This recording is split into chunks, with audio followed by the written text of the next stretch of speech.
Build your dreams, live rich, and leave rich. Welcome to Live Rich and Leave Rich. I'm Krish. You know, our whole philosophy here is pretty simple. When we say live rich, we're not talking about fancy cars or big bungalows. Not at all. It's about living with peace of mind. That feeling you get when you know your family's future is secure. And today, we're going to tackle a big one. A topic that, let's be honest, causes a lot of confusion and maybe even a little bit of fear. Mutual funds. All right, before we dive in, just a quick but really important heads up. Everything we talk about today is for your education, okay? It's to arm you with knowledge. But when it comes to making actual investment decisions for your family, please talk to a SEBI-registered financial advisor. They can help you create a plan that's perfect for you. And it's always good to remember, every investment, including mutual funds, has its share of market risks. So, let's talk about the big elephant in the room, shall we? The number one fear I hear from families. It sounds something like this. Krish, I've worked my entire life for this money. The idea of putting it into a mutual fund, it honestly feels like dropping it into a black box. It just disappears. I don't know where it goes, what it's doing, and I feel like I have zero control. And you know what? That fear is completely understandable. It really is. It all comes down to a lack of clarity. But what if I told you that's all about to change? What if, in the next 20 minutes or so, we could take that black box and turn it into a crystal clear glass box? I'm going to give you the exact tools you need to peek inside any mutual fund out there, see exactly what you own, and even grade how well it's doing, just like a pro. Sound good? All right, let's get into it. So here's our game plan. First, we'll crack open that black box with a really simple idea. I'm calling it the Great Indian Money Carpool. Then we'll get our hands dirty and learn how to check your ownership stake. After that, we'll figure out how to grade your fund manager. Are they actually any good? And finally, we'll talk about the ultimate consistency test. By the end of this, you'll be set. All right, first up, the Great Indian Money Carpool. So let's start with the most basic question of all. What is a mutual fund, really? You've probably heard all this jargon thrown around, right? AUM, NAV, all these confusing terms. For now, let's just push all of that aside. Let's forget the textbook definitions and think about this in a way that actually makes sense in our daily lives. Okay, think of it like this. A mutual fund is basically a professional service that pools money from a whole bunch of people to invest in things like stocks and bonds. But honestly, the best way to think about it is like a bus ride. Imagine you need to get from, say, Hyderabad to Chennai. Now, you could try to ride a bicycle all the way there. That's kind of like buying individual stocks yourself. Sure, you might get there, but it's going to be tough, it's risky, and you need to be in great shape. But what if you just want to get to Chennai safely and comfortably without all that stress? Well, you'd buy a bus ticket, right? A mutual fund is that bus. And here's how that bus ride works. Step 1. A whole bunch of people, just like you, the investors, all pool their money together. Think of this as everyone buying a ticket for the bus. Step 2. There's a professional driver. In our world, we call them a fund manager. This person is an expert. They know the roads, they know where the potholes are, they know the best route to take. Their job is to take all that ticket money and invest it wisely.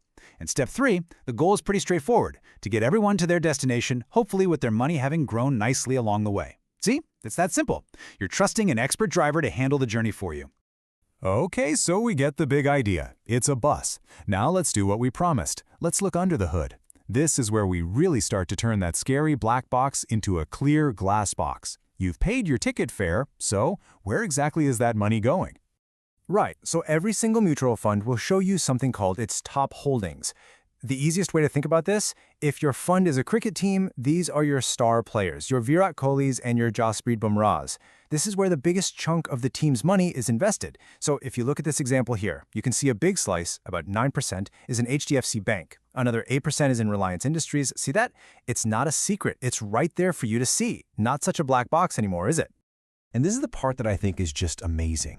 When you put in, say, even just 1,000 rupees into a fund like this, you're not just buying some weird financial unit. No, you are actually becoming a part owner, a shareholder in India's biggest, most successful companies. You literally own a tiny piece of HDFC Bank, a small slice of Reliance, a little fraction of Infosys and TCS. Think about that. Your hard-earned money is now working alongside the absolute giants of Dalal Street. But it gets even smarter. A good fund manager doesn't just pick star players. They build a balanced team. They don't just pick good companies. They make sure to pick companies from completely different industries, or what we call sectors. So if you look here, you can see the money is spread out. some in financial services, some in IT, a bit in energy, and so on. This is called sector allocation, and let me tell you, it is absolutely crucial for keeping your money safe. Let's stick with that cricket team analogy because it works so well. Imagine you're the captain, picking a team for the World Cup. Are you going to pick 11 wicketkeepers? No way, that would be insane. You'd lose every match. You need a mix, right? You need your powerful batsmen, your sharp bowlers, your quick fielders. A balanced team can still win the match even if a couple of batsmen have a bad day. It is exactly the same with your money. By spreading your investment across different sectors, banking, tech, pharma, the fund manager is building you a balanced team. So if, say, the entire tech industry has a rough year, it's okay, because maybe the banking and consumer goods sectors are doing great, and that balances everything out.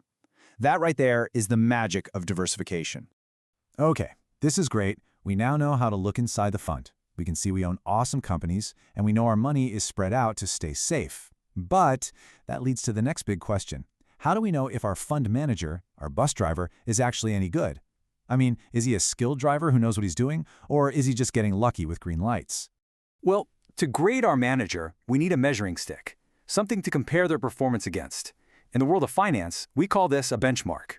And the absolute easiest way to understand a benchmark is to think of it as the class average on a report card.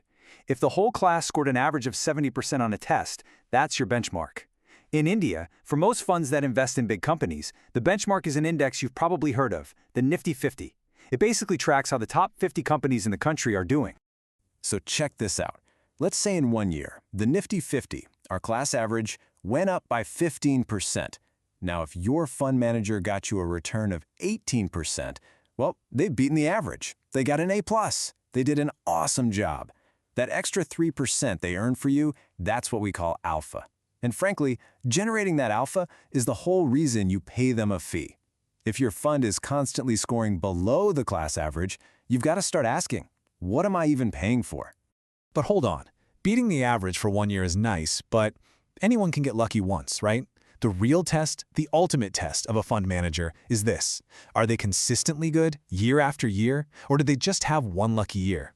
And that brings us to what I think is the most powerful tool you have to separate luck from real skill. Okay, here's the secret. You have to know the difference between two ways of looking at performance. Most people only look at what's called point-to-point returns. That's when you see 1-year return or 3-year return. Honestly, that's like judging a student based only on their final exam. Maybe they got lucky and all the easy questions came up. Or maybe they had a fever that day and did terribly. It doesn't tell you the whole story. What you really want to look at are rolling returns. Now, this is like checking that student's test scores every single week for the last 5 years. It shows you how they perform consistently, in good times and bad. It's the ultimate truth teller. So here's a quick look at how that works. A 3-year rolling return doesn't just look at one period. It looks at every possible 3-year window. So it calculates the return from 2016 to 2019, then from 2017 to 2020, then 2018 to 2021, and so on. You can see how the numbers change, right? Because the market is always going up and down. Looking at all these different periods, hundreds of them, gives you a much more honest picture of how the manager performs through all kinds of market weather. This, my friends, is how you truly measure skill over the long term. And just like that, the black box is now a glass box. So let's quickly recap the 4 amazing tools you now have in your toolkit. Number 1, you know how to check the top companies you own. 2, you can see how your money is spread across different sectors. 3, you know how to grade your manager against a benchmark. And 4, the big one, you can use rolling returns to test for real, long-term consistency. You are now in control. You are empowered. I want to leave you with a powerful idea from one of the greatest investment legends ever, John Bogle. He said, "Don't look for the needle in the haystack. Just buy the haystack." Think about that. That is the entire philosophy of a mutual fund in one sentence. Instead of spending all your time and energy trying to find that one magic stock, that one tiny needle, a mutual fund lets you buy a piece of the whole market. It lets you own the entire haystack. It's a simple, powerful strategy. So, I'll leave you with the question. Now that you know how to look inside the box, what's the first thing you're going to check the next time you look at a mutual fund? Are you going to go straight to the top holdings to see what companies are in there? Or maybe you'll check its performance against the benchmark. Or are you going to go straight for the ultimate truth teller, the rolling returns? Give it some thought, because using this knowledge is what builds real, lasting confidence. Hey, if this was helpful for you and you want to keep going on this journey to financial peace, do check out the Legacy Diary. There's a link down in the description. It's a simple tool I put together to help families get their financial life in order. And of course, if you got value today, please subscribe, give this explainer a like, and maybe share it with a friend or a family member who could also use this clarity. I'm Krish, and as always, I'm reminding you to live rich and leave rich.